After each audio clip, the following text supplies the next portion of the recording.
We sin reading, but we also sin not reading my newest thriller novel, When the Corn is Waist Hot. Now, you may be wondering what the f this book is about, and why you want it in your life. So I'm teaming up with amazing people to talk about it, like these guys.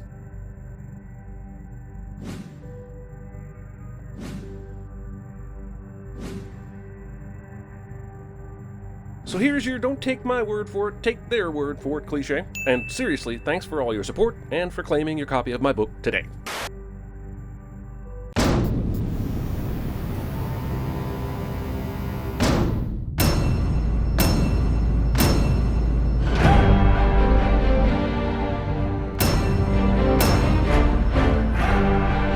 One minute and 40 seconds of being treated like Drew Barrymore in 50 First Dates. We are at war. Wasn't this club filled with people? Either that bomb was very efficient or the rubble to corpse ratio seems a little off here. It was inevitable. Well, actually it wasn't inevitable, was it? You could have left Dooney World at any point, but you seem pretty set on playing Boba Father, and that directly led to these lovely people being vaporized. Also, who's this guy again? He's been holding off the spice trade single-handedly. I told him we could shut it down. That's not free. Finnick might be wasted in this show, but she would be excellent at TVSins. Mos Espa can become a prosperous city under our protection. Are we counting Garza's business? No? Putting that behind us then? Our track record's pristine? Let Marshal Vant and the people of Mospelga. Freetown is its name now. Did Mando Mommy not teach you good manners? Let your elder talk his If you want to abandon Mos Espa and hide in your fortress, go ahead. We're staying. The people who live here need our protection. Which is screenwriter code for Jabba's palace is a bit too OP, and we need the audience to think Bobdo Manda Fett are actually at risk. Was your venture successful? You won't have to worry about Freetown. Nice work, Mr. Bane. I mean, that response was vaguer than I'd hoped, but I'm gonna trust you dealt with the whole of Freetown and not just their sheriff. You know, so there's no chance they ex machina this at the last second. I didn't realize the Pike Syndicate was so ruthless. Pragmatic.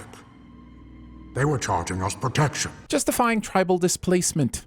What's an X-Wing doing here? Fan service would be my first guess, closely followed by they couldn't afford to CGI a Star Destroyer and Luke Skywalker. Choosing Mandaddy over Luke and Yoda's freaking lightsaber is sin.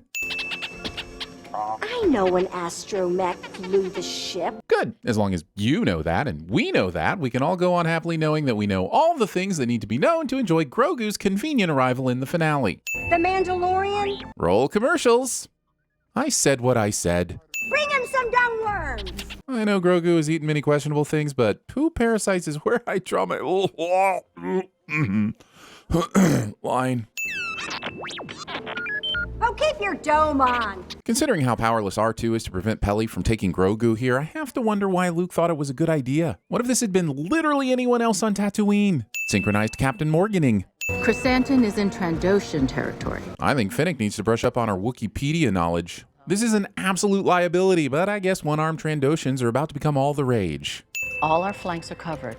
Nobody is sneaking up on us. Finnick is basing this on having 2 pig people at the starport, a few teen Terminators wandering the streets, and Ted patrolling Town Hall. Covered? This isn't even a light dusting. Gamorrean nipples have better coverage than this. When the people of Freetown arrive, we will have the forces required to pivot our strength to whatever region the Pikes choose to attack from. Another bold claim, considering you don't actually know that the Freetonians are coming, or if they do, how many they'll actually number. What if it's only, oh, I don't know, 10 people and a hovercraft?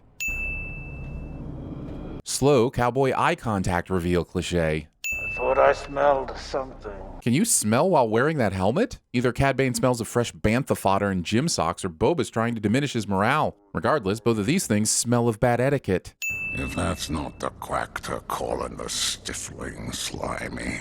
Yeah, well, I'm rubber and you're forgetting that I don't have the necessary context to understand a damn thing you just said. Before you get any ideas, I've got back shooters too. Indeed he does, but what he doesn't have is a helmet. So I don't know why Fennec and Mando don't blast Demon Cowboy Crazy Frog while they still have a chance. I'm sure their armor can take a few hits in the meantime.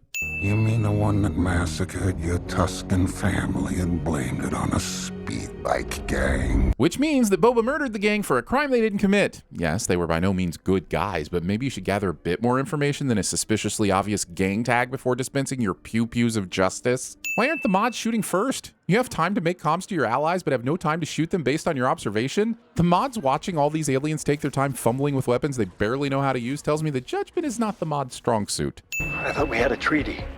So did I. A treaty? You barely had a gentleman's agreement. Did Boba seriously not think this betrayal was likely or even possible? I once trusted my dad when he said he would trade me Boardwalk, but I still came prepared to flip that Monopoly board the second he betrayed me. They laid a trap! Admiral Akbar did it better. All this panic and worry from the civilians, except for this lady who is all for this chaos. I'm still stunned that any amount of responsibility was entrusted with the two individuals who have just allowed themselves to be herded off a cliff edge. Anything, even running straight at their enemies, would have been better than relying on a sudden resistance to gravity. I hope she gets there in 40 minutes to end this war. Would be terrible if she got caught in traffic or, God forbid, a one-sided gunfight. Hold up. Nobody heard the speeders approach? It was right next to the mods and Aqualish gunfight. Finnick pulled up, dismounted, climbed the building, and made herself comfortable to shoot the enemy, all without being seen or heard. I get that she's a master assassin, but the people of Tatooine are oblivious to a fault. Manners. I like it. Unless she's vocalizing through her nostrils, this minimal mask lowering was pretty pointless. They're here. It was just a matter of time.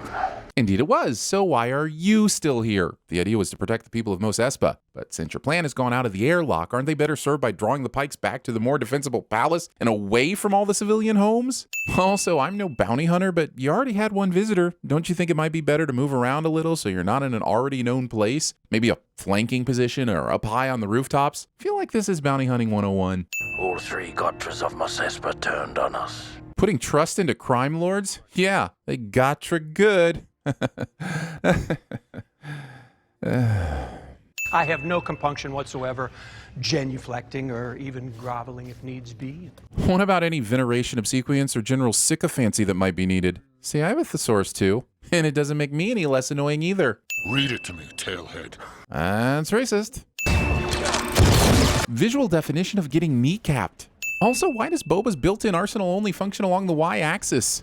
The badasses with jetpacks choose this position instead of any of the widely available high ground. You don't have to like episode 3 to acknowledge the lessons it teaches.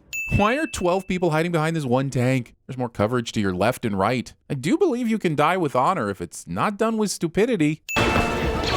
18 people hiding behind the tank probably won't be shot today. Why did they wait till after they'd turned the corner to turn their shields on? Doesn't appear to affect their maneuverability, so why risk deploying them at the last possible second? It's almost as if they knew the Bobalorian crew had no intention of firing at them yet. Also, why weren't the Bobalorian crew firing at them yet? Did they think there was a chance this wasn't going to end in a firefight? Did they think they were on the same team? Honestly, I wonder why Disney didn't save us all some time and just title the whole damn show Everything Wrong with Boba Fett. I'm really not needed here. Ted, faking your previous injuries is no way to go about war. Also, I'm not sure why anybody is bothering to run away. As deadly as these things look, they apparently can't aim lower than a 2-story house. The Darksaber, the most badass weapon in the galaxy right up until the plot deems it to be too powerful and renders it useless. We'll just store that away with the Infinity Stones, Mjolnir, and the Incredible Hulk. Anyone else seeing a pattern here? A 360 no-scope. I feel like she's every NPC I've ever come across in a video game who still has their shop open in Great Crisis. I know hell incarnate's outside, but I'm gonna still smile through it all because ignorance is bliss, and I have something I want to give to you. Turn around! Can't hear you! I understand her not being able to hear Mando over the sound of all the laser fire and stomping Scorpio bots, but shouldn't the laser fire and stomping Scorpio bots been clue enough that this is not a safe place for her and Grogu? Also, what the f is R2 doing right now? Oh, okay, little guy. I'm happy to see you too. Oh, 2 sins all for the most adorable force hug in the galaxy. The Spindleborg decides to stop attacking, just long enough for the Rancor and Fett to have their dramatic entrance. What a thoughtful piece of programming. Okay, I officially have no forcing clue how this shield works. I assumed it was just projected outward from the droid, but the Rancor pummeling actually knocks it over, which means the shield is somehow physically connected to the equilibrium of the droid itself. Why? Why would you design a shield to be so specifically weak against a kinetic attack? Why does Mando wait until after the Rancor has been shot again to Darksaber some sh**? When you get the chance to Darksaber, you Darksaber, dude. Huh. Well, now that I've seen the Darksaber slice through one piece of the droid like a hot knife through butter, but struggle to penetrate with a stab to the brain, perhaps Mando was right to avoid using this confusing weapon at all. Why is Mando's jetpack always set to make me look like a badass instead of zoom me out of danger when I really need it? I'll distract the droid. Wouldn't distracting the droid work better if you were more than 2 feet away from the person you're distracting it from? So earlier on when Boba said, These two will destroy the whole city! he was just mad that he wasn't getting in on the destruction fun too. Jetpack. But I have armor. Let's find out. Can he not see the armor? Consider this my final lesson. Look out for yourself.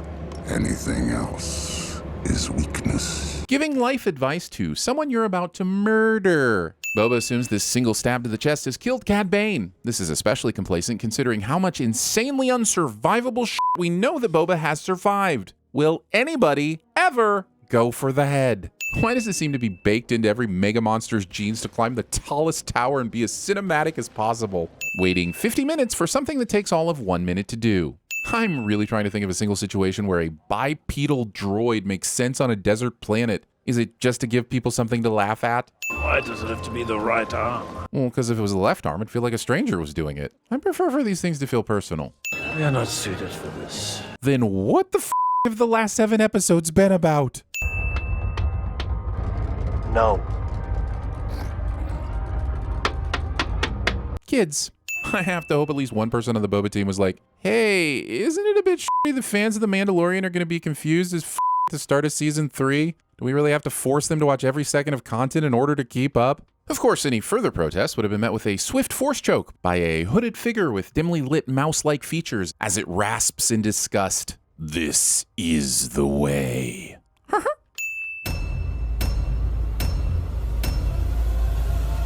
When is a gift not a gift? Back in the pile. Back in the pile, everyone! We're going back to the pile. Jump in! Come on, everybody! We're going back to the pile! Dig it. 1, 2, 3 strikes, you're out! 1, 2, 3 strikes, you're out! 1, 2, 3 strikes, you're out! It's up in the pocket. He'll fire to the right side. Caught by Diggs. Stay up! Oh, my God! Oh, my God! That's the 30! No! Touchdown!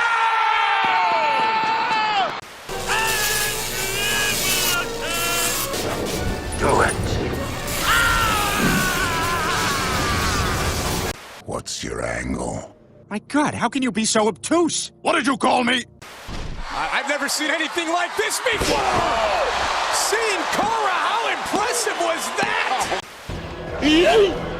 It's a fighting pose. You're a total poser. Not a poser.